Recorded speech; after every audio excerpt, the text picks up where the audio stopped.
السلام علیکم ورحمۃ اللہ وبرکاتہ۔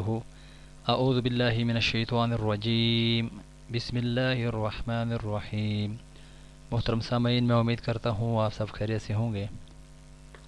عظیم رب کے عظیم مغفرت رسول اللہ صلی اللہ علیہ وسلم نے ارشاد فرمایا، زمین پر جو کوئی بھی بندہ کہے گا لا الہ الا اللہ واللہ اکبر ولا حول ولا قوت الا باللہ، اللہ عز و جل کے سوا کوئی معبود برحق نہیں ہے اور اللہ تعالی سب سے بڑا ہے، اور اللہ سبحانہ و تعالی کے سوا کسی کام کے کرنے کی کسی میں کوئی طاقت ہے اور نہ ہی قوت۔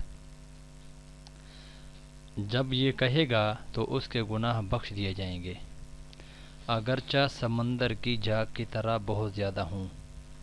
سنن ترمذی حدیث نمبر 3460 حدیث ہے۔ محترم سامعین، ایسی چیزیں زندگی میں اگر کرنے کو مل جائیں تو اللہ رب العزت ہم سب کو ایسے عمل بار بار کرنے کی توفیق عطا فرمائے۔ اللہ آپ سب کا حامی و ناصر ہو۔